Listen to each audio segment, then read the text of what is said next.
Okay. Good evening. On behalf of Global Media Education Council, I feel really humbled and privileged sharing this virtual space for the third time with the learned delegates from the government, academia, and other esteemed guests of the evening. The 75 sessions of Global Communication Education Conclave, GCEC as it is called, is a highly ambitious and historic initiative that includes active participation from the learned delegates from the government, academy, and the corporate sector, and other esteemed guests. This is the 50th session titled Exploring Science Journalism Challenges and Possibilities. It is just an icebreaker or a benchmark for many such additions to the ongoing media narratives and discussions, which will further shape societal perceptions, provide a systematic framework to analyze these interactions, and enhance professional competence. I would also like to thank our President, Professor KG Suresh sir, our ever enthusiastic Secretary, Dr. Ujwal Anu Chaudhary sir, our Vice Presidents from India and across the globe for this great initiative. I would also like to thank our official partners, Makanlal Chaturvedi University, Bhopal, and Media and Entertainment Skills Council, and the International Association for Media and Communication Research, IAMCR, MSTV, for their continuous support for this endeavor. Now, I would like to invite our sessions chair, Dr. Kulveen Trehan Madam, who is a senior faculty at University School of Mass Communication, Guru Gobind Singh, Indraprastha University, Government of NCT of Delhi, with 19 years of experience in teaching and research, and after working in the advertising industry. Her research is on media literacy, advocacy, integrated brand communications, gender, media, and sports, and is currently involved in an international research project funded by UNICEF and IAMCR on C4D. She was conferred with the iconic Women Award under the Exceptional Leaders of Excellence category by Women Economic Forum in 2019. She has published in reputed international publications and has chaired sessions at conferences in India and abroad. She is part of the team that developed the CSBC curriculum modules led by UNICEF, is currently engaged in designing e-modules and materials. She is on fellowship jury award committees for TRF UNESCO. She is a resource person for training courses organized by senior defense officers, IAF, Indian Army, Navy, SSB, DRDO, NDRF, etc., organized by Ministry of Information and Broadcasting at IIMC, New Delhi for several years. Welcome, madam, to this session, and I request you to please give the introductory remarks. Ma'am, you are muted actually. Can you unmute yourself? Audible now? Yes, ma'am. Yes. So thank you so much, Ashwati, for your generous introduction. A very good evening to everyone. The topic of today's webinar is salient. Exploring science journalism, challenges and opportunities is salient because it is perceived as eclectic and it needs to be mainstreamed in our mediated communications. Of late, science news, science reporting, or science journalism has found contemporary support, especially after the viral outbreak. Science is getting space and time in news in recent times. Post the pandemic, various kinds of scientific jargon, medical technology has been thrown at people during the pandemic, propelling us to explore science journalism and its various challenges in the digital age. Not that science communication is new. We've had several reputed science magazines focusing on subsets like agriculture, health, computing technologies, etc. Newspapers at one point of time would ask a scientist or a specialist to do a column or a perspective on a new discovery or a challenge or a health scare, so to speak of. But what was also very common was the weather forecasts. They were looked forward to, and they have been a popular segment in news bulletin for as long as we can remember.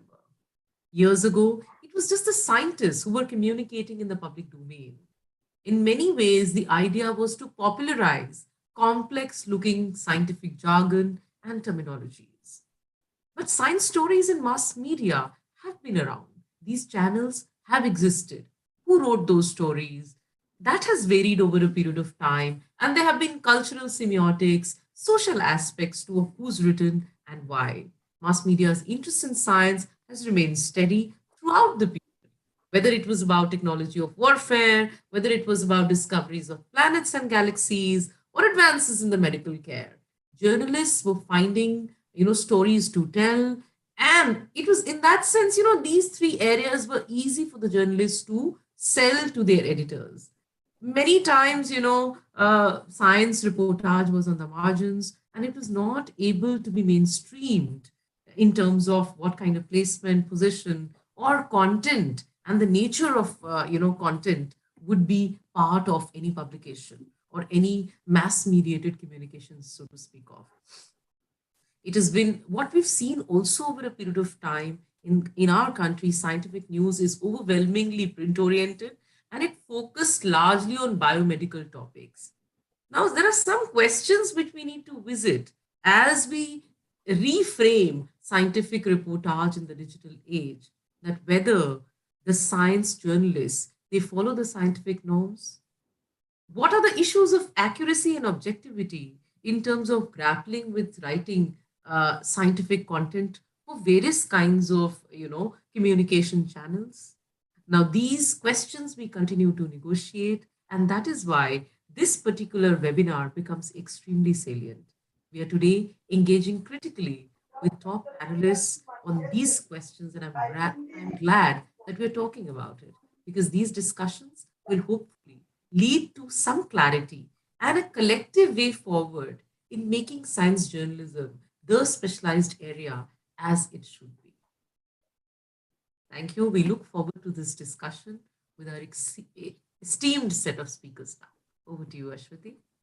Thank you, madam, for the opening remarks, and I would say setting up the space for today's session.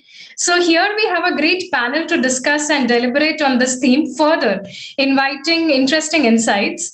So science as a newsworthy topic has consistently, I feel, garnered attention from the press since its earliest days, for worse in the eyes of the scientists. It is almost surprising to observe, therefore, that the history of science journalism has yet to attract the degree of scrutiny it deserves.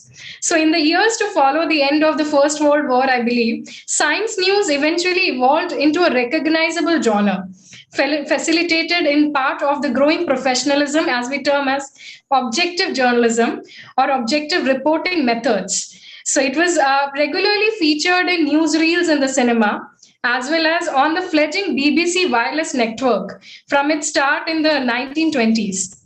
So there is always a symbiotic relationship of the scientist and the journalist, which can quickly be contested also. And I feel in this session, we'll be talking about it using careful negotiation at each and every encounter during the session of the speakers. So with this brief start, I would like to invite our chief guest of the evening, Shri Kaviyur Shivaprasad sir, a renowned and a veteran filmmaker, screenwriter, academician, recipient of many international, national, and state awards. His notable films include Sthalam, for which he received the CMS Vatavaran International Environment and Wildlife Film Festival Award, Ormeyoda Thirangal, Vembanad, etc. He also directed a few television serials and documentaries. He was previously a faculty of FTII Pune, Central University of Hyderabad, and still teaching cinema enthusiasts the concept of film theory and screenplay and K.R. Narayanan National Institute of Visual Arts and Sciences. To put it short, he is a person who dons many hats with elegance. So thank you, sir, for finding time from your busy schedule for this great initiative. And please enlighten us on the topic, science fiction films on screen. So over to you, sir. Thank you, ma'am. Thank you. Good evening, my friends. I'm very glad to be with you on this auspicious occasion, for which I thank the office bearers of GCEC. In fact, I thought of presenting a paper on the concept of time in science fiction.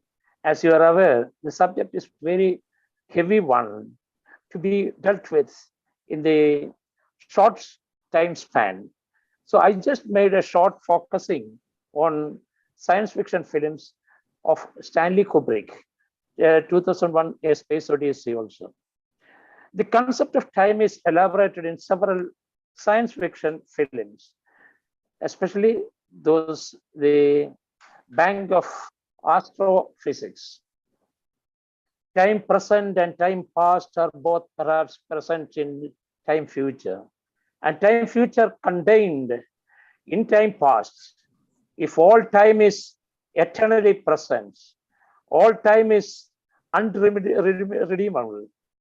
What might have been is an abstraction, remaining a perpetual possibility only in the world of speculation. What might have been and what has been point to one end, which is always present. T.S. Eliot. I have quoted the above from the great poet T.S. Eliot. So we can go through the perspective of time in different ways. Aristotle claimed that time is real, whereas Immanuel Kant says time is an illusion of the mind, whereas Karl Marx has totally different opinion on time. To him, time is eventually by clock companies invented. Time to him, time was invented by clock companies to sell more clocks.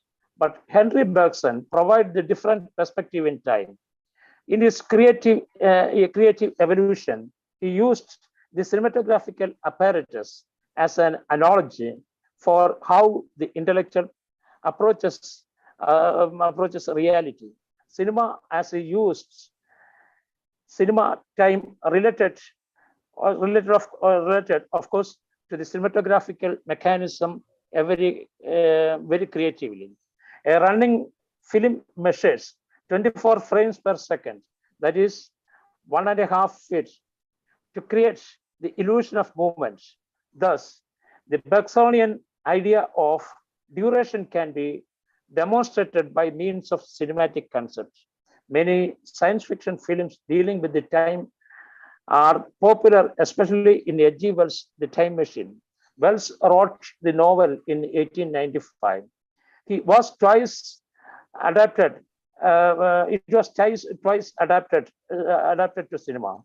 In 1960 by MGM, directed by John Paul, from an adaptation by David Duncan, and remade in 2002 by Simon Wells by the adaptation of John Logan. This book was published as a serialized version in New Review from January to May of 1895. It was a big success at the time, widely regarded as one of the best modern science fiction narratives. Its qualities transcends mere general boundaries. Israel Sangville judged it as a worthy of Swift. And George Louis Borges declared that it would be incorporated like the fable of Ahurus and Theseus into general memory of species and transcend of the fame of their creation of the extension of the language. Recently, I had a laser treatment, so I'm not able to read it properly, fluently. That is why.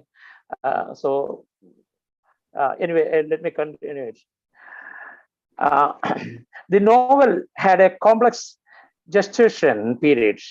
Wells attempted more than 5 versions, 3 of which appeared in the print before the work it was published in the book form in 1895. The Chronic Argonauts was begun in 1886, at the time when he was quite young and 21 years old. The action time ranges from 1895 to 3 crore, that means 30 billion. There are 2 narrators, Hyler and the narrator in the invented known as the time traveler. Hyler's story begins in the residence of Richmond in London suburb, where he has a group of assembled guests who scoff incredulous at the host theories of the time travel. The group meets again after 1 week. There, the host breaks into their midst and wild and deserted with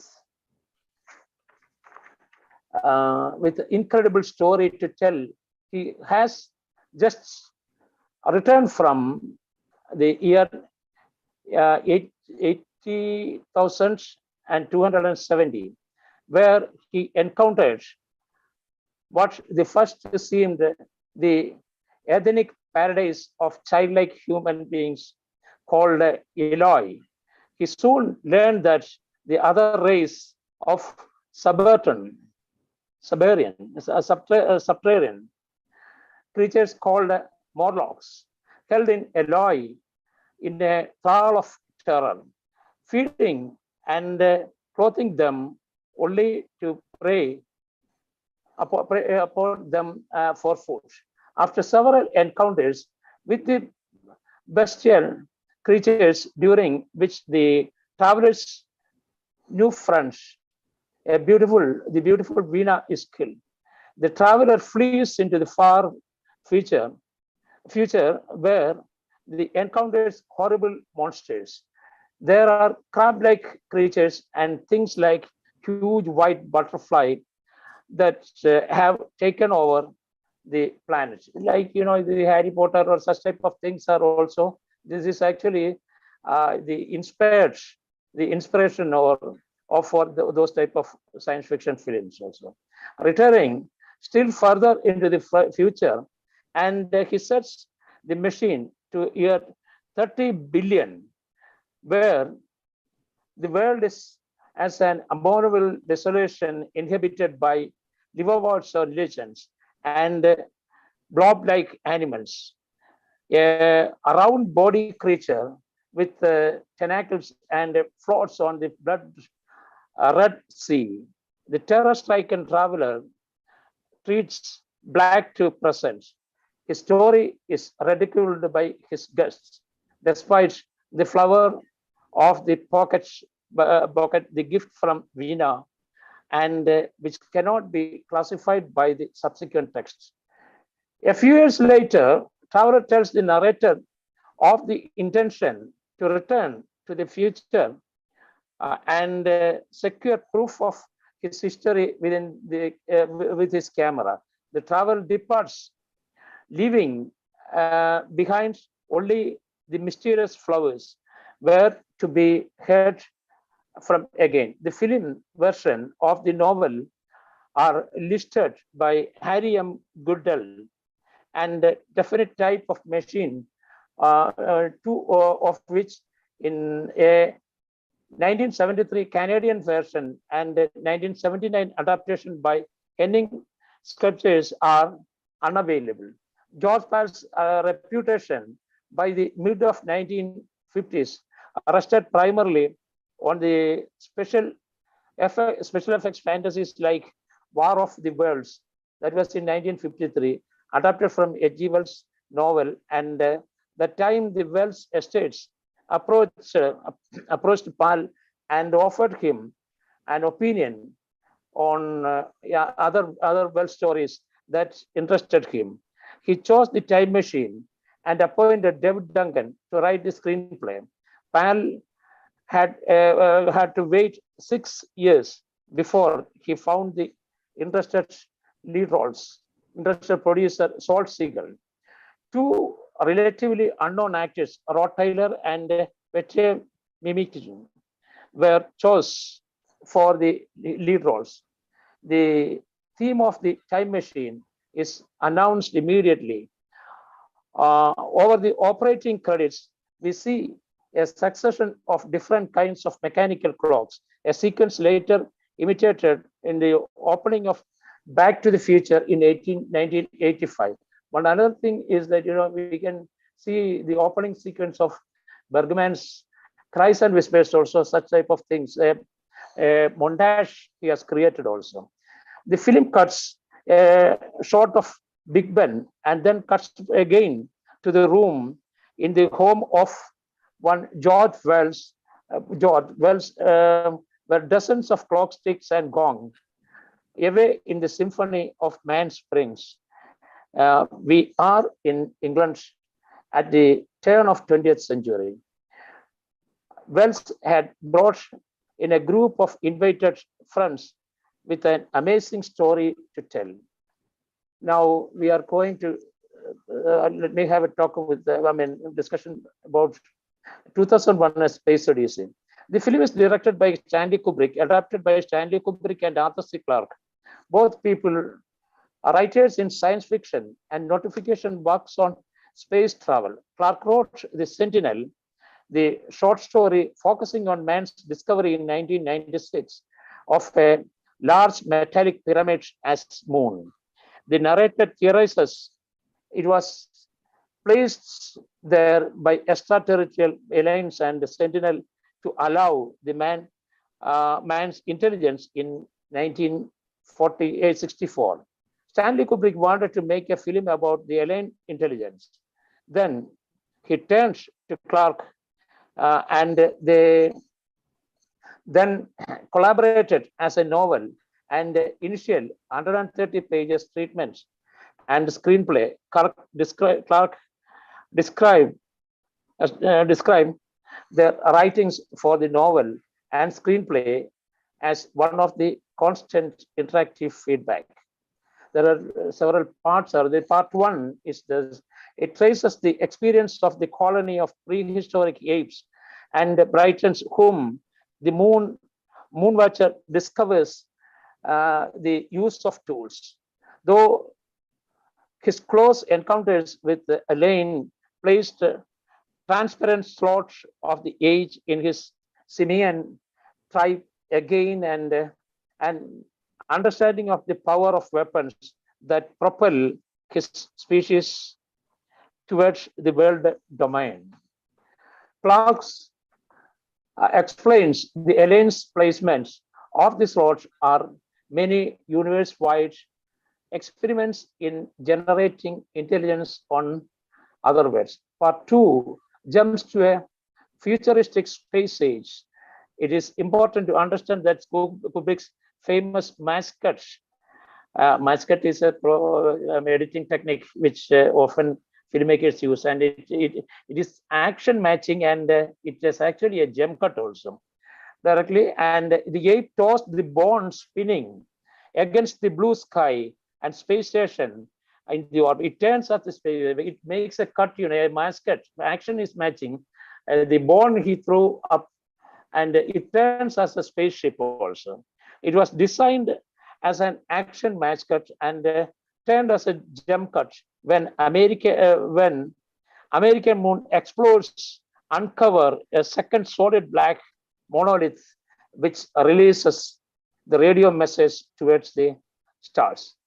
Part three follows the HL, that is HL 9000. It's a computer, and the first form is this humanistic programmed algorithmic computer. HL, computer controlled spaceship Discovery, its mission to Jupiter and Saturn under the command of David Bowman and Pulis Pool. And part 4 and 5 deals Bowman's and Pulis' increasing suspicion that HL 9000 computer is no longer, or HAL 9000 is no longer working correctly in models of Poulet, and 3 habitating astronauts of HL. Bowman's lobotomy, a surgical operation involving incision into the prefrontal lobe of the brain, formerly used to treat the mental illness of HL, and Bowman's subsequent solo trip to Saturn's moon, Tapetus. In part 6, Bowman makes a final voyage through the huge giant slab Stargate, which via the 4th monolith carries out the last stage of the alien race experiment with the mankind, and had started 3 million years earlier.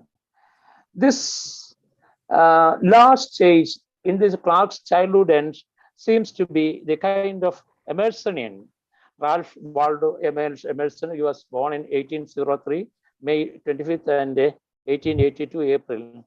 And he was very much connected with the Indian philosophy also. He was an expert in Bhagavad Gita, and apart from he wrote a poem that is Brahma. So he was very much attached to India also. So Emersonic concept also, that is, he brought it, Our Soul. That was one of his famous work, in which pure flesh and blood give to a form of pure mind, spirit, and energy. In both in the novel and the film, woman appears in the very corporeal form himself as an embryonic baby, the star child overseeing the planet Earth as the master of worlds. One can easily reach the novel's end is an utopian vision of man's future, or the dystopian satire to technology and mankind's. In Kubrick's film, the use of Richard Strauss also thus spake Zarathustra, that is also sparks Zarathustra, that is the German composition, German word that is written by Nietzsche, Friedrich Nietzsche, and it turned as a music that is called Thus Spake Zarathustra. Nietzsche concepts of Superman and similarly offers both the ironic reading. Clark later wrote 3 sequels: 2010 Space Odyssey, Space Odyssey 2, and 2061 Space Odyssey 3, and 3001. The first was the basis of the mediocre Peter Helen's adaptation, notably mainly for the effects of the explain what happened. And at the end of the first war, the film is how it differs from the text. 2001 is not much an adaptation of Stanley Kubrick Clark collaborative product, in which the Kubrick takes the relatively straightforward prose Clark science fiction tale and generates his own masterful film. Most of Kubrick films are adaptations. Clockwork Orange and Lolita by Vladimir Nabokov. All those films, most of the films are adaptations from literary pieces. Kubrick esteemed Clark's scientific narrative explanation. Kubrick eliminated Clark's scientific and narrative explanation and changed the straightforward science fiction text to metaphysically suggestive movie where the explicit has become the mythical and mystical. Kubrick brilliantly directed a montage of special effects with the help of Douglas Trumbull, and it is the film's visual poetry, the cinematography by Gregory Ainsworth. Previously, his films were photographed by John Alcott, including Barry Lyndon. It was shot in available light in black and white, of course, with some night sequence. He shot with 1000 Days a film also. It is based on the William Makefield Thackeray's novel also. That is them. So instead of that, he chose, and John Alcott had a special appearance in cinematography in that film also.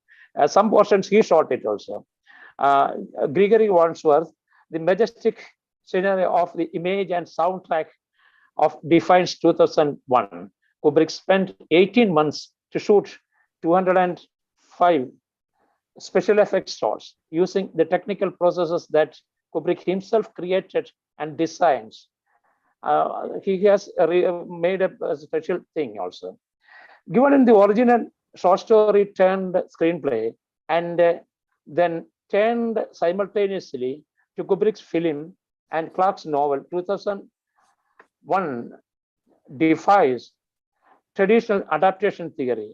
One can compare the resulting contrasting tales as they suggested the nature of the respective media. And here the film is entirely surpasses the prose text also. Kubrick often said that the film has purely visual experience on full screen. The duration is 140 minutes, in which 40 minutes may have dialogue.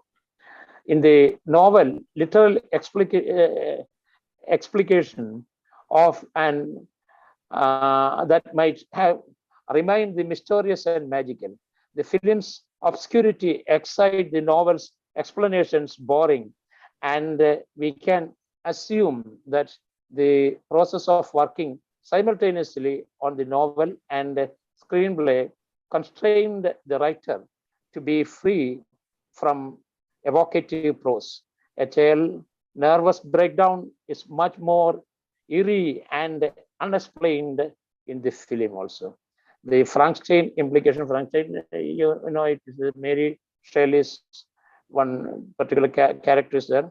Implication of the more human, more than human computer losing its minds and rebelling against the human superiors for much more compelling as evoked in the film in the novel. Kubrick shot the brilliant point of view shot sequence in which he point of view that is subjective shot. We filmmakers use that word also.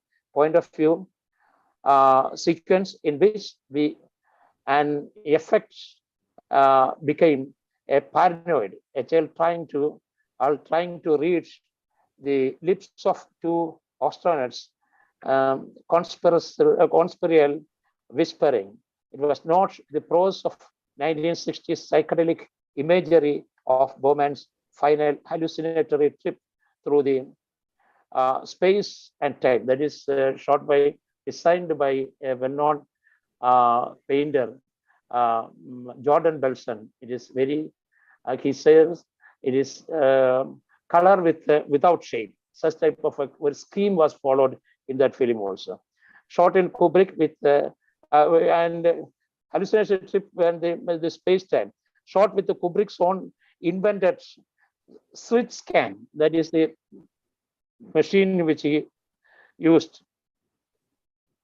Carefully visual parallelism of the prehistoric ape to 21st century man. 2001 was defining the moment of tradition of science fiction film, especially in conflation, thematic intelligence, and visual construction. And it continues to influence the science fiction films and television serials also. Like, you know, the later Gravity, quite a lot of films are there. I can mention quite a lot of names also. There are many important works, great masters in this genre. I think I must mention Stalwarts, that is a Tarkovsky film based on the Polish novelist Stanislaw Lem, among many others. The topic indeed is past, demanding specialized study and rewarding too. However, the time constraints, the conditions of the online presentation restrict me. Thank you all for joining me. Thank you very much. Thank you so much, sir, for your interesting insights and takeaways. I believe, especially the idea of the space and the time travel for the amateur filmmakers and those interested in cinema as lessons to be thought over and brought to practice. So now we have to move on to our eminent media educators session. But before that, a little bit intro. Several researchers investigating the ways in which science journalists put together news stories have underscored the importance of examining the actual language used to make complex findings meaningful in the lay press. Such a process will necessarily entail moving beyond direct dependence on scientific discourse so as to find more suitable modes of expression, sometimes requiring the journalist, as Fredoff and Goffman also mentioned, to think about communicating ideas and concepts that in many cases were in order to unravel this process of embedding. Some researchers have utilized the concept of framing to help specify how science stories tend to respect certain principles of organization. That is perfectly said as framing as a strategy employed by journalists to define the nature of an occurrence as a meaningful event.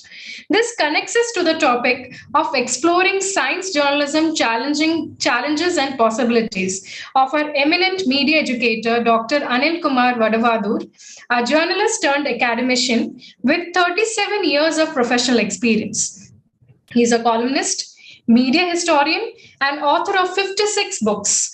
He's a National Award winner for outstanding efforts in science popularization, winner of 5 state awards for Best Science Reporter and Development Journalist. He's a founder, head Department of Mass Communication and Journalism, Mahatma Gandhi University, Kottayam. He's also a founder director of IAMC Regional Campus, Kottayam, and is presently also the regional director and academic head of the same. He's also a member of various boards such as Kerala Sahitya Academy, Kerala Media Academy, State Institute of Children's Literature, Kerala State Council for Science, Technology and Environment. And he's also the founder editor of Science Communicator, that is an interdisciplinary peer-reviewed journal in science communication and journalism. I feel I'm too short of words to describe both your caliber, knowledge, and achievements, sir. I think your speech will say it all. But before we listen to him, I would request the technical team to felicitate our guest with the video which they have prepared, and also with the Eminent Media Educator Award. So please, technical team, can you play the video?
Sir, the technical team will be sending you the certificate and the memento of appreciation.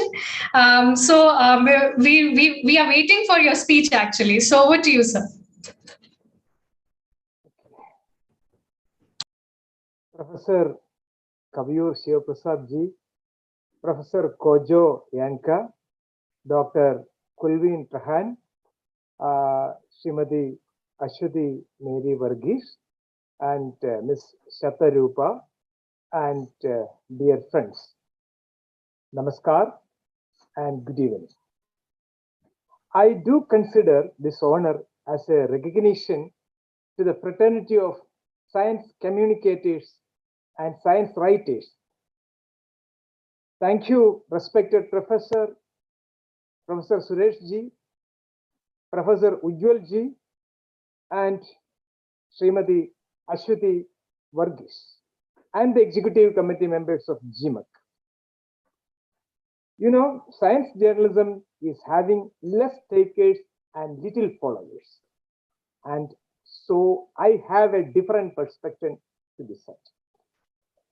So rather than traditional academic musings, I prefer to share my experience and experiments in science writing for the past 4 decades in my regional language. It's my passion to write science, to report science, and to instill scientific awareness among my target audience. An audience consists of farmers, villagers, and a cross-section of the civil society. So we prefer to call it as popular science journalism or grassroots science reporting rather than science journalism. When all the branches of science journalism are concentrating more on information, education, and entertainment. Science journalism and writing have a special agenda, a special mission, a mission to impart scientific temper among the toiling millions of our society and to empower them to reap the benefits of science and technology for the betterment of their life. They can understand only the local language, only the local dialect, and only the local culture, having very little dreams of their own. It's a population never go in search of science news in any of the so-called elite media platforms because they do not know what science is and why science is and how it will reset their mindset for the development and betterment of their life. They don't know the intricate details of science and technology. See, the real science communication should enthuse them, enthrall them, and could sow the seeds of rational thinking and make them fit for transformation. That's the reason why the Parliament of India incorporated the fundamental duties as 51A in our constitution, which reads, "It shall be the duty of every citizen to instill scientific temper and humanism." See, the scientific temper and humanism are very much interrelated. Being communicators, writers, and teachers, we all try to teach our students science journalism, though a minuscule percentage is interested in this branch. We advise them to use simple words, to avoid complicated sentences, to replace jargons, or to use down-to-earth approach in writing and reporting, but never consider the mental makeup of the audience. Our concern is only about the message, its physical characteristics, because we are a sort of urban communicators. It's true, and the transformation needs, or what we need is a rural mindset to communicate science. And for that rural mindset, we need empathy also. It's true that being journalists, we are bound to publish science news just like sports, crime, fashion, or politics, and that too in a simple and informative manner. It may be about an invention, or about a space adventure, or about an antibiotic which can be used effectively in cancer treatment. See, it's the general news, like all other happenings of the day. But when we go for popular science writing and reporting, our duty is to convince our readers, our subscribers, or our viewers that the fruits of development in science and technology are for them only, for their benefit only, and for their kith and kin only. See, the stories should touch the lives of our target audience. Unfortunately, the science and technology pages or columns in the so-called aristocratic English newspapers will not help us to propagate science among the masses. In my experiment, the best medium for propagating science is regional language.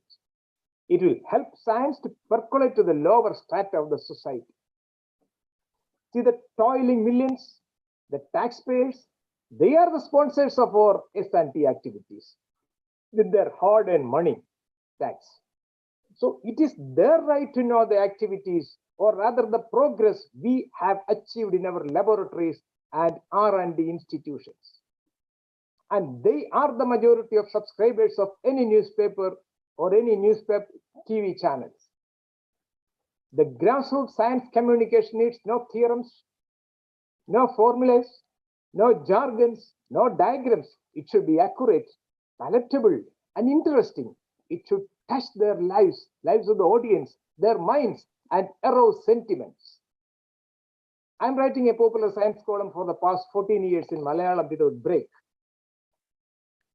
Now it is the 15th year. I'm experimenting all sorts of storytelling techniques like dramatic presentation, fascinating headlines, action photograph, whatever it may be. Never hesitate to use the names of popular films, lyrics of film songs, tales from Puranas, adages, moral stories, whatever it may be, folk songs, folk stories which suit the situation for garnering the reader's attention. And I always prefer to reorient the style of narration to ensure and to maintain readers' interest. You know, the response is wonderful. I would also like to share another observation from my experiments with science journalism.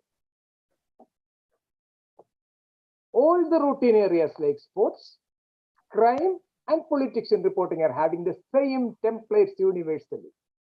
The reporting of politics, sports, and fashion are almost universal, common, irrespective of the political boundaries of the countries, with only one exception, the medium of communication. But science reporting is different. It is entirely different, but not at all difficult.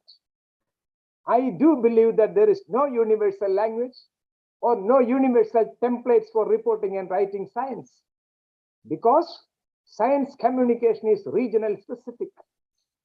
Science writing is cultural specific, and science reporting is language specific also. So, science journalism practiced in Odisha is different from that of Kerala.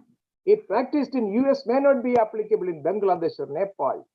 That is the charm as well as the challenge of this branch of communication. Unfortunately, the attitude of media towards science and science coverage is not positive. This is my open remarks. Let me share the findings of a content analysis to find out the space devoted to science in print media, a state government sponsored project with a 365-day duration, where 8 newspapers, 6 in Malayalam, my mother tongue, and 2 English dailies, including 2 political dailies, were scrutinized. I was the principal coordinator. And the finding, a paradox, our newspapers devoted only 1.05% of their total news space or news hall, as we call, for science news, science views, and stories. See, still we are trying to find ways and means to propagate science effectively through media. Another issue is about the clash of science and superstition.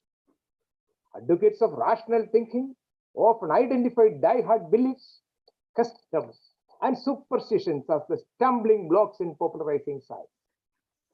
All such dogmas in our society should be erased for securing a brave new world, they say. True, beliefs which are detrimental to the progress of the society has to be scrapped, opposed, and such irrational establishments have to be dismantled. But we have to be judicious. Blind opposition to age-old beliefs or rituals or customs in the name of science will create a sort of inoculation effect among the common people in traditional societies. It may make them anti-science. Irrational approach to such deep-rooted issues and age-old beliefs without empirical studies will upset the apple cart. Science communication shall not become an organ to propagate atheism. That we have to bear in our mind. I remember a campaign mooted in Kerala some 4 or 5 decades ago against the sacred groves.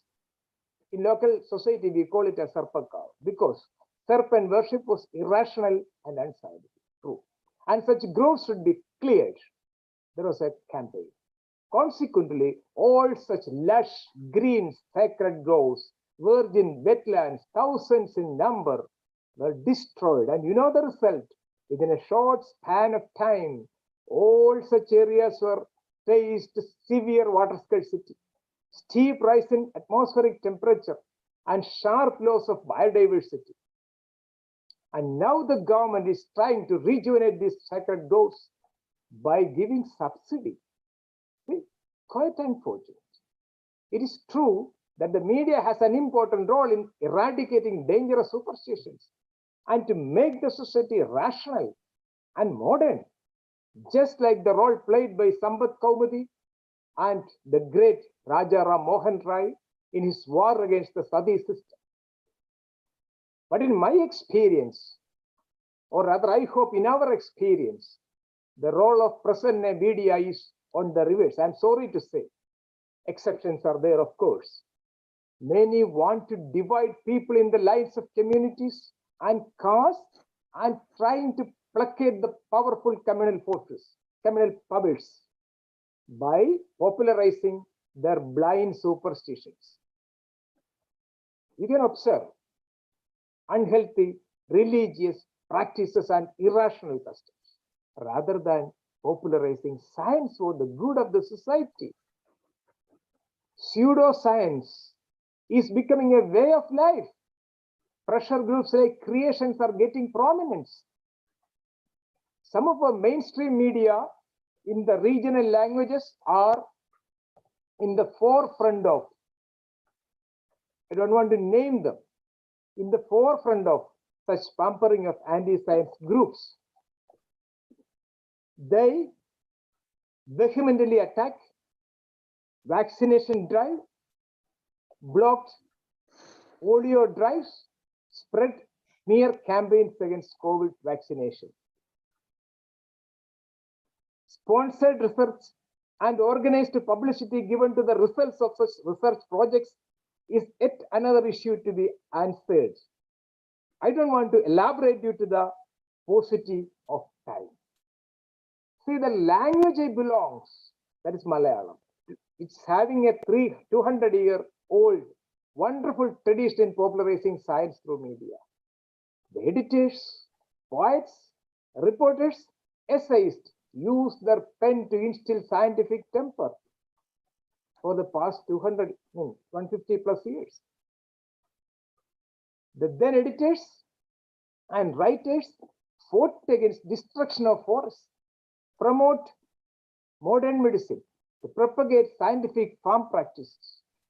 I'm sure every regional language in the globe have their own old, rich tradition and legacy in science writing.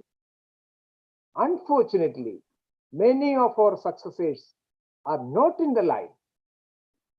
They ignore science and propagating anti-science, maybe to stabilize the circulation, or to boost the rating, or to ensure a smooth flow of advertisement revenue, or to protect their business interests. Not only the media, the political setup, which is so keen on vote banks, also follow the Madam? Not only the media, the political setup, I'm speaking about the vote banks politics. They afraid vote drain rather than brain drain. I shall remember an instance at the end of the second wave of COVID, where all schools in my state are about to open. They're about to open, of course, with extreme care like social distancing, biobubble, sanitizer, cleaning drive, and all teachers are directed to get 2 doses of vaccination. It is compulsory and mandatory. Later, it was announced by none other than the minister that around 500, not 5,000 of teachers are not even taken a single dose of vaccination. Minister admonished with a determined action. Reports were in plenty, but nothing happened. Nothing happened. Not even a single media dares to follow up the matter. And the readers were in dark. Still, we are discussing about science communication in educated societies. Science is here to liberate us from the mental bonds. And if the media and the states are ready to compromise or to surrender before the black forces of anti-science and accept their mandate, what will we do? Maybe a good question. Friends, let us hope for the best and vouch to continue our mission with more and more vigor. And with these words, let me conclude. Thank you so much. Thank you very much, all of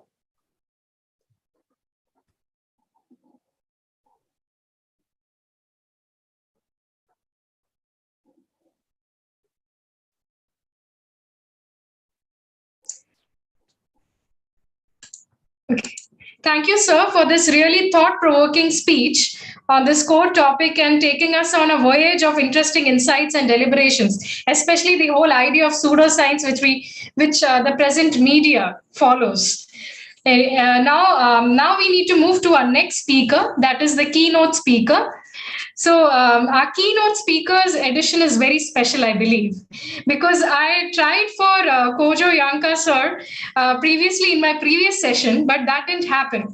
So I had in my mind, if I get another session, I will have him for my next session, and it somehow my desire came to reality with this session. So we all talk about grassroots leadership, crisis communication, people-led campaigns. And here I bring you the best example of a global grassroots leader, Professor Kojo Ekwa Yanka, whose life is a pure dedication to the field of education, communication, and culture of Africa. His African cultural influences are undergirded by his deep spiritual belief in circulating the needs of Ghana, and he's also an influential communicator. His leadership legacy as a visionary will be remembered for generations to come as one of the best Ghanaian and Pan-Africanist thinkers of the generation. There is a special message for you, sir, from Professor Ujjwal Chaudhary, sir, who is traveling today. He is also the secretary of GMEC. So he has sent this message for you. Dear elder brother, Kojo Yanka, it is a matter of pride for me personally that an African scholar and a person of your stature is in our program tonight of GMEC. I acknowledge your yeoman service to mankind through the establishment of African University of Communication, the premier university of Africa dedicated to media and communication, established in Accra, Ghana. As you moved out of its regular operations, now to be run by professionals, I also salute you for your current mission of establishing a Pan-African Museum of Art and Culture that reflects the rich heritage of more than 50 African nations. Yours is a life dedicated to education, communication, and culture. I remember your hospitality and hours of discussion on communication and global issues of that time when I visited Accra long back. Hope we get your mentorship in involving Global Media Education Council in Africa, a body of media educators and practitioners originating from the developing world for a change, and not a Western one. Since I'm flying from Dubai to Dhaka just when this event is on, I'm not now live on the event. We'll follow it on the Facebook later, and we'll connect with you on evolving GMEC Africa with your mentorship. Regards and namaskar, Professor Ujjwal Anu Chaudhary, Secretary, Global Media Education Council. So talking about Professor Yanka, he's a former member of parliament in Ghana. He also served as a minister of state in the Rawlings government. He's the founder and former president of the African University College of Communications and is also a former editor of the Daily Graphic, the widest circulation newspaper in Ghana. His notable books are popular worldwide, especially to name a few, are Motherland, My Life Chronicles, the remarkable life of a true Ghanaian patriot, who has been an active participant and observer in Ghanaian political transitions. The Trial of J.J. Rawlings, which is a fascinating story of how a young military officer shot into limelight to become president of Ghana by leading a group of airmen to mutiny in the Ghana Armed Forces in protest against corruption, mismanagement, and reckless abuse of office. This second edition is a response to the popular request after selling the best-selling version went out of print. So, sir, I would like to invite you once again to this conclave. Over to you, sir, on the topic, Communicating Africa to the Globalized World. Thank you, Aswati. And thanks to my friend Ujjwal, who brought me this far. I will make general remarks about communicating Africa, but I'll also make a few comments about science communication. Interestingly, Ghana is also celebrating 65 years of independence. So you are 10 years ahead of us, and I believe that your experiences should be able to guide us, and at the same time, give us the opportunity to share ideas on how we move forward with our independence.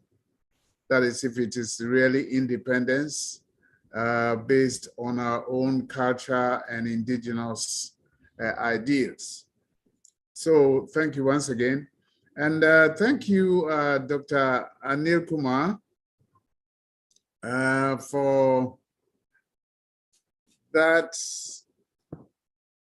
incisive and I must say provoking and thought-provoking message. I share your views, I share your sentiments, and I would like to make a general comment across board. One, that we in Africa have not communicated ourselves well enough. Second, I must say that we have also not communicated science or sciences very well to our communities. And therefore, whether as a practitioner or as an educator, and currently chairman of one of the big media houses in Ghana, I still feel that we have a long way to go. I still feel that we have to now go back to the table to look at how we should use journalism or communication to liberate ourselves. And I'm saying this because we are celebrating our independence. And when I say to liberate ourselves, to make us more independent. At the moment, although I've been a participant, I'm also being one of the initiators of communication education, I must say that I'm still not satisfied where we are. Communicating Africa, I think the problem has been the fact that we have used the template used by Europeans, Americans to communicate and also to develop communication material for the teaching of communication and journalism. That has gone on for some time. And I think that at the age of 65, we should be looking more inwardly into ourselves. What have we lost? Communication is meant to communicate ourselves, our arts, our history, our culture. We should be able to communicate our own ideas to the people. We should mirror society and help shape the minds of those who listen to us or watch us on television. Communication should help us to improve society, to eliminate poverty, to help develop our countryside, to help bring up everybody to the ideals of society, and also to give us the opportunity to remove all the mysteries that science offers and bring our people to understand and live with it. I think that we have not done very well with science journalism in Africa, particularly in Ghana, because there's not much that you can find in the media, whether it's in film, whether it's in the newspapers, whether it's on television, whether it's in social media. We have been more interested in politics, entertainment, and these days, a lot of social gossip. So we have made science journalism something of a privilege to find scientists interested in journalism, or for that matter, journalists interested in science. Now, we have taught our students how to report, how to edit, and in some cases, how to communicate effectively. But more important, we have left behind some of what I consider the essentials that we should now put into our curricula. Now, what am I saying? When we talk about the sciences, we are talking about the formal sciences. When you are talking about logic, mathematics, or when you're talking about the social sciences, which we are all familiar with, learning about social behavior, so we put in some doses of philosophy, some doses of sociology, some doses of psychology.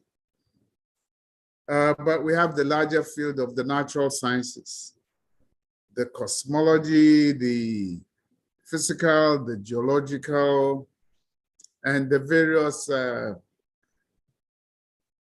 fundamental natural basis, the chemical and the physical foundations of our society. Now, all that we've been able to do is just to copy what we have learned in the textbooks, the sciences, the general sciences, and call them as science fiction. Science material. But I think that it's time for us to go back and look at our sciences properly, because our societies had science embedded in them before we learned from other cultures. So we have a lot of indigenous sciences that we have totally ignored. We have our cultures, the sciences in our cultures that we have ignored. And then we have our own practices that have made it possible for our ancestors and those that have come before us live longer lives, maybe even better lives than we have. And now we are looking into metals. We are looking into chemical fertilizers. We are looking into materials that really are not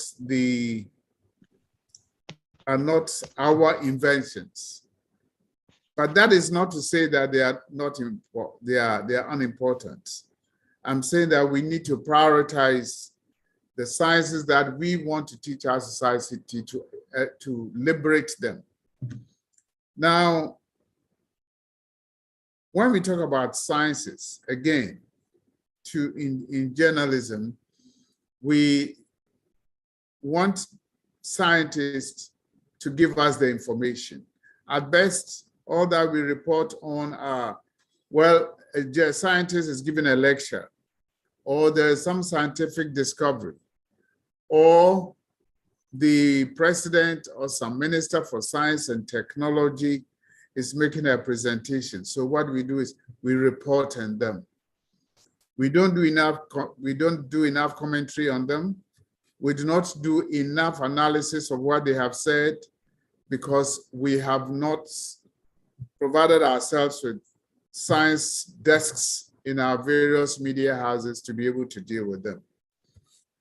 So, what are the challenges that we have? We need to do a lot more introspection to go back into how do we communicate ourselves as Africans? And of course, in your case, as Indians, as has been presented earlier, and not just in the English language that we have learned, but also in our local languages. We need to do a lot more. Years back, we had a lot of newspapers in local languages during the Kwame Nkrumah regime. That's about 30, 40 years ago. Now they are all dying off. So everybody wants to read in English, and everybody wants explanation in English. But you find that you will be leaving behind a large number of the population who still do not have access to the kind of language that they are familiar with and that they can understand. And that is not to say that the sciences that we are talking about cannot be translated into their local languages. I mean, the sciences we are talking about, they knew them before we even started learning the kind of Eurocentric and American type of sciences that we have in the textbooks. So we have a general challenge as communicators, as educators. What do we want to put in our curricula that will be relevant to the society at large, not just the 10% or 20% elites that we entertain on television every now and then? Then we also have the question about sciences. Who teaches the sciences? I'll tell you something. In 1960, our president of the Republic, the first president, Kwame Nkrumah, established a university in Cape Coast called the University of Science Education. That is the kind of leader I would call a visionary. The University of Science Education was to train only teachers to be educated in the sciences, in all the formal natural sciences and the other sciences that we are used to, indigenous sciences, so that they can go back to the classrooms and teach. Now, this is 1960. When Kwame Nkrumah was overthrown in 1966, we abandoned that model. And now, University of Cape Coast is teaching all the subjects in the world that you can think of, and science education is missing. So that was a big mistake that we made on the continent. And I have not seen any African country with a university for science education, which I believe is basic. And I would say it is something that we are encouraging our government to go back to establish a university of science education. We need that to produce the kind of people that can appear on television, that can go into journalism schools, that can go to newspaper and television newsrooms and talk meaningfully about science. And not only in their own language, in English language, but also in their own languages across the country. Then we also have the problem, who will publish these science materials? Yes, when you have a dedicated core of people who have been trained in science education, it makes it much easier. And they will form the stronger, I'll say the stronger staff components of our media houses. Yes, I applaud writers like Dr. Anikumar Vadavatu, I hope I pronounce it well, who are persistent in writing on science subjects, no matter how limited the scope of acceptance or welcome in the societies. But I think we need a lot more than that. And I hope I'll be able to invite him to Ghana one day to come and do a course in science communication or science journalism in my university. But having said that, I think we need more collaboration amongst ourselves to share experiences. not just Ghana, but Africa is short of science writers, very short of science writers. I think that we also need to do more research into our indigenous sciences. There's so much that has not been explored. We're talking about herbal medicine now. It's become very popular. Herbal plant medicine, it has so much science involved that I believe if our journalists get the hold of it, I will be able to educate the minds of our people. You know, we have been made to think that Western medicine is all in all, but WHO testifies that 70% of the population in Africa, and I believe in India too, rely on traditional herbal medicine to survive. If that is so, why is it not the subject matter in a lot of communication schools? Why is it not a subject matter in media houses for us to now to not just report on them, but to learn more, study them, research into them, and then publish the findings that we find, rather than depending on what is in vogue in the Western media to report on. And finally, I think that there are possibilities of doing all this, communicating ourselves better, communicating science better. We need a lot more investment into it. And I believe that it's not just government, but also private sector has a big role to play in investing in science education. Having said that, I'm happy to be part of this, and I would be prepared to collaborate in any way that I can with GMEC to make our joint efforts productive and relevant to our societies. I thank you. Thank you so much, sir, for your inspiring words. And moreover, I would say that connecting the importance of science journalism with your country. So that is, I think, the challenge. Most of the challenges are similar to what we are also facing. So we actually need to work together and look for more collaborations and new knowledge generation is required to actually come over this situation. So thank you so much, sir, once again, and looking forward for more participation from your end. Thank you. So now we will be heading towards giving a platform to a young researcher, Ms. Shaturupa Bhattacharjee, with her paper presentation. She is an MPhil scholar of Department of Mass Communication, Assam University, Silchar. Her research paper is titled A Study on Political Communication of Prime Minister of India 2014-2019, with special reference to Man Ki Baat.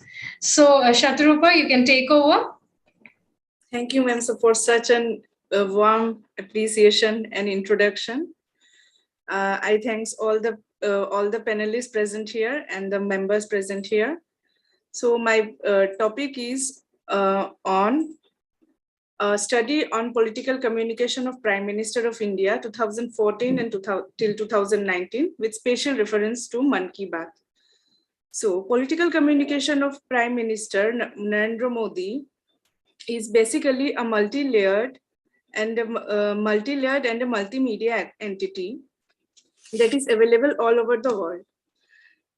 We all know that these are Twitter handle, Facebook account, official releases through the Press Information Bureau, regular addresses through All India Radio. So it has been seen that Man Ki Baat have been his regular topic of addresses during his public speeches. His speeches are always well planned and well synchronized. He refers himself as a third person in his speeches. According to Viswa Kechar, a journalist of The Wire, PM Narendra Modi stretches the last word in a way that it makes it a low-pitched, making it a baritone sound. The drama, the wordplay, the template play an important role in the delivery of the speeches. Now, talking about Man Ki Baat, it is a radio program that is broadcast by All India Radio in a monthly basis that is hosted by Prime Minister himself. The first episode of Mann Ki Baat was broadcast on 3rd October 2014 on the auspicious occasion of Vijayadashami and Dashera we know. A book named Mann Ki Baat, A Social Revolution has been published, which is based on 50 episodes of PM Narendra Modi, which is his heart-to-heart talk with the citizen of India. Now, according to the book, finding of the book, the radio program has recorded 61,000 thoughts that on site and 1.43 lakh sound recording. Phone calls are also included so as to have a conversation with some of the listeners, that is end to end, and listeners to the Prime Minister, that conversation. On 27th January 2015, former US President Barack Obama also took part in the fourth episode of Mann Ki Baat. Now, talking about the objectives, the study basically seeks understanding in the framing of the political scenario of Prime Minister Narendra Modi through Mann Ki Baat. The first objective is to analyze Prime Minister Narendra Modi's political communication from the existing body of related literature and data.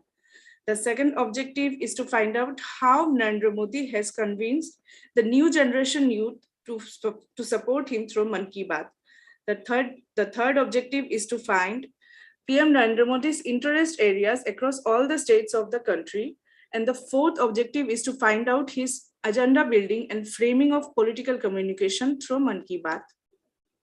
The methodology I have taken is the analytical method through the content analysis, where I have taken the episodes of first 5 years of Narendra Modi's first term as Prime Minister by categorizing the 2014 to 2019 episodes in a year basis. The content analysis have taken up the word cloud method of the words used by Prime Minister in the episodes of Mann Ki Baat. The content analysis may include categorization of issues from different aspects and geographical coding issues, as well as framing studies. Now, moving on to the data interpretation and analysis. Here you can see the word cloud method of the first 3 episodes of 2014, that is October, November, and December, that was held in 2014. Here you can see I have come up in the middle with a bold word.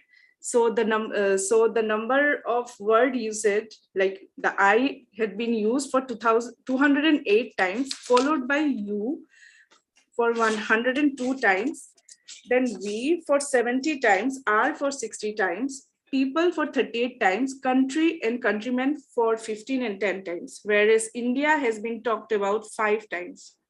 Now, nation for 26 times and government have been used for 18 times.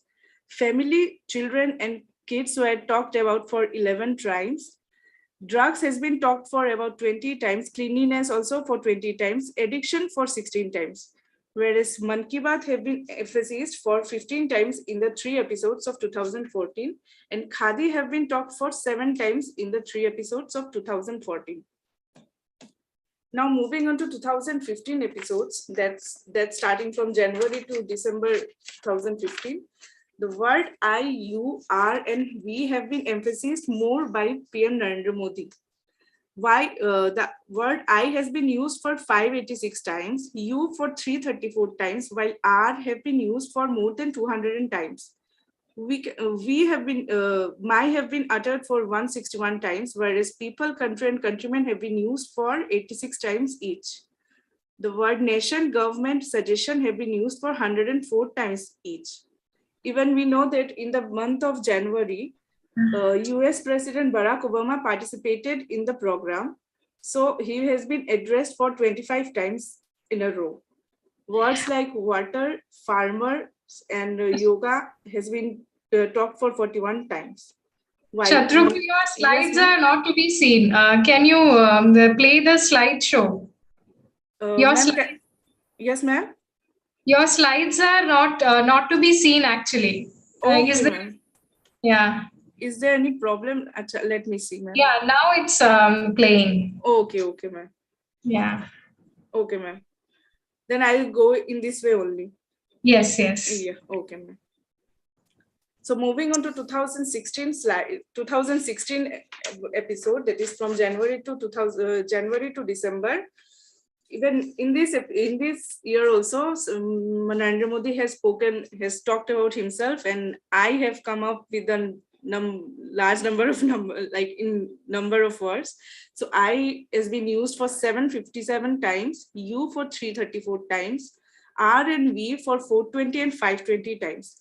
Government have come up with 127 times, cleanliness for 50 times, water for 130 times, farmer and villages for 40 times.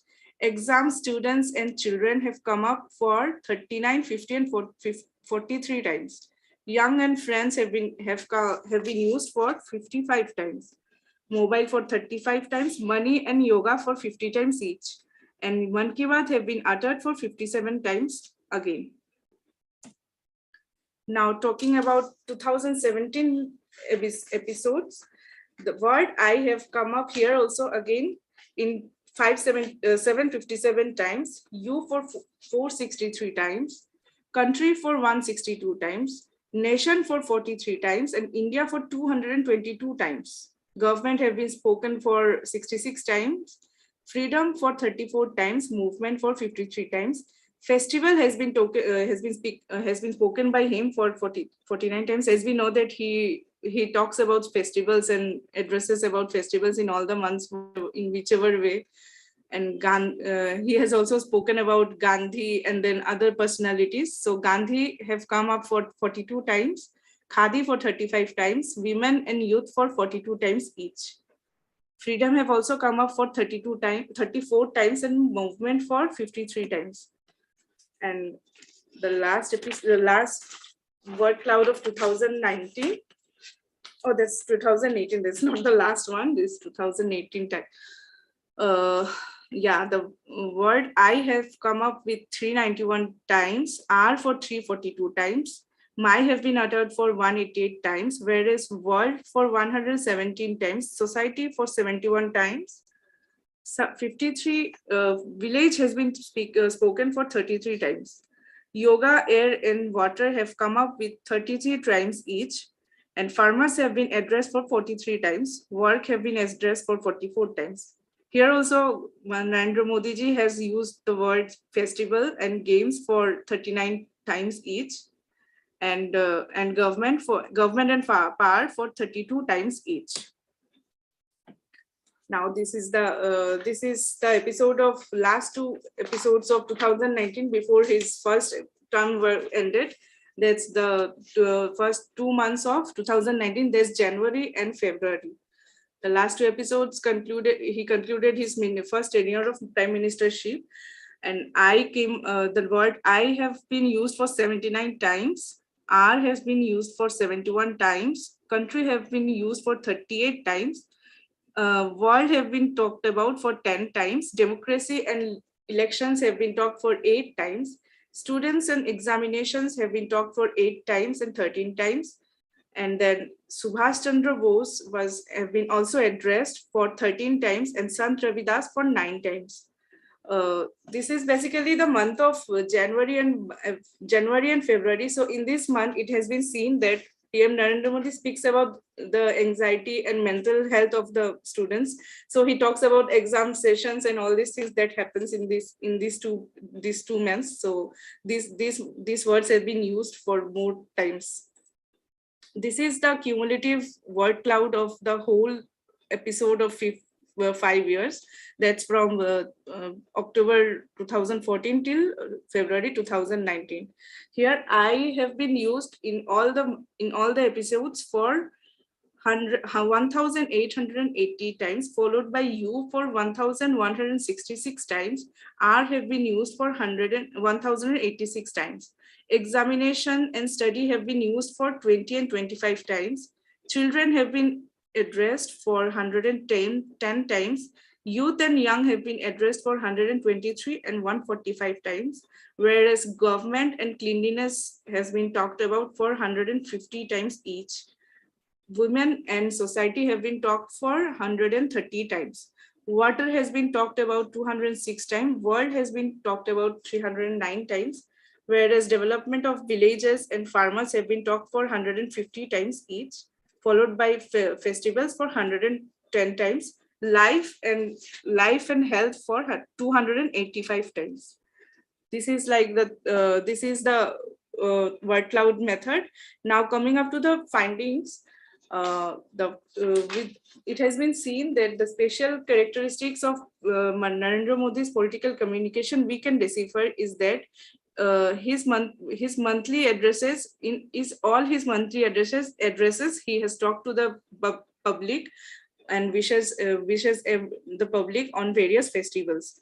He always presents himself as a workaholic, working round the clock, portraying himself as the epitome of purity. And as we all know, that he is against corruption. He has a chronology in his speeches and poses constructive criticism by comparing works with the previous governments. And through Man Ki Baat, it has gained popularity on not only in India but across the world due to its quality production, because of spreading knowledge and awareness and letting people know about various important national actions that has been taken up by the government. Now, talking about Narendra Modi, how he has convinced the new generation youth to support him through Man Ki Baat. Exam, as I said, that exam and pressure has been his topic all around in the months of March and February. He has also urged the young people the younger people who are settled abroad to think about how to use their talent to benefit India. Also, he had inspired the younger generation towards fitness, and also he had addressed the younger generation as the flag bearers of the Fit India movement, movement campaign that he started in Man Ki Baat. Football and other sports have been discussed in the program. He has also inspired the youth to celebrate and create history by motivating them towards the history and culture towards the making of history and culture of the country. Now, talking about the interest area and priorities PM Narendra Modi has shown in the states of the country. Bihar floods have been his topic in many of the monsoon seasons. Now, secondly, in the month of November, that is in his second episode, PM Narendra Modi discussed about celebrating Diwali in Siachen with the Jawans. In the 10th episode, PM Narendra Modi appreciated the people of Northeast who are very active regarding the development and betterment of the Northeastern states. So it has been seen that during the tenure of Atal Bihari Vajpayee, a ministry called Donor, that is Development of Northeast Region, was formed. And after the post-election, that is after the post-election of 2014, officials of that committee visited the northeastern states so as to check out the development issues and development process that are happening in the northeastern states. Kumbh Mela has been his topic in many of his addresses. Further on, Narendra Modi has talked about development of Jammu and Kashmir, and then he also in 2017 he has addressed the masses regarding the Riyasi block in Jammu and Kashmir for achieving open defecation status. In 25th February 2018, PM Narendra Modi addressed the unique festival that was organized by Raipur, Chhattisgarh, the state's first Trash Mahotsav, where they organized a festival to collect the wastage and use it in a way so that it can be recycled. On his 47th episode of Man Ki Baat, PM Narendra Modi shared his concern for Kerala, Kerala state that was facing the massive flood due to heavy monsoon and rain. Statue of Liberty was formed in the bank of Narmada in Gujarat. Also, we know about the longest railroad bridge that was built in Bogeyville in Assam, connecting Dhemaji and Dibrugarh. That was inaugurated in the year 2018, 25th March.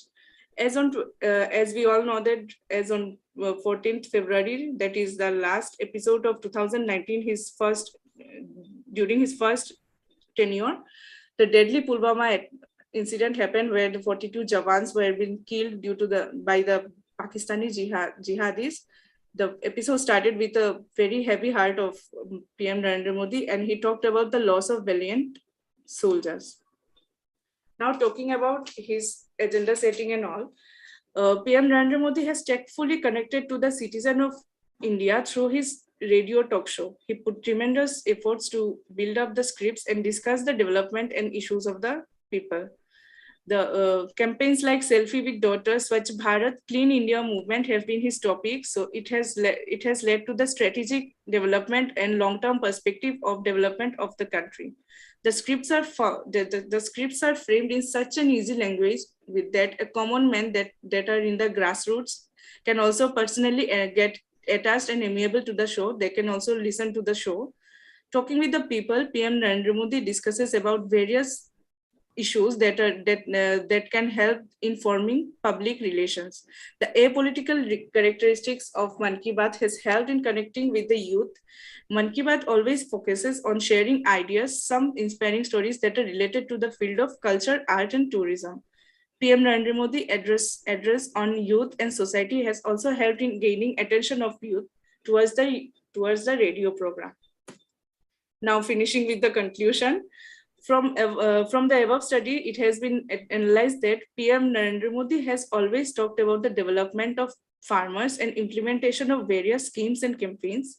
Great personalities like Mahatma Gandhi, Baba Saheb Ambedkar, Netaji Subhash Chandra Bose, Sardar Vallabhbhai Patel have always been his topic of discussion so as to inspire the younger generation.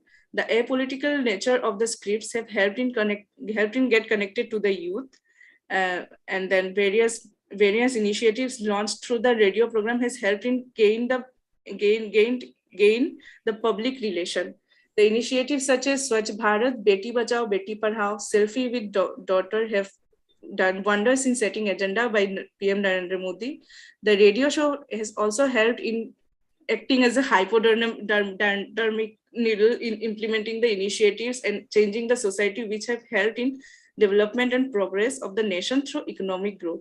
What I say is that the program has helped in gaining the attention of the people who are even living in the grassroots level, through which he gets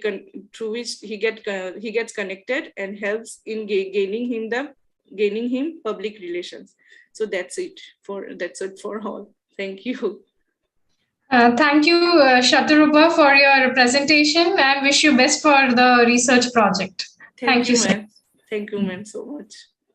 So to come to a close, it is becoming increasingly apparent that tectonic shifts are reshaping the landscape of science journalism, not least with respect to the growing of convergence of old media with the new internet-based media. So today's science journalist is increasingly expected to be multi-skilled in order to work comfortably across a range of digital platforms, while at the same time warding off the challenges posed by the ordinary citizens threatening to storm the rampants of the journalistic profession.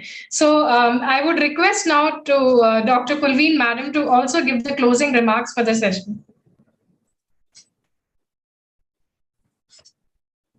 Right, Ashwati, we've had an extensive discussion on science journalism, reportage, science communication as the larger superset in this entire discourse.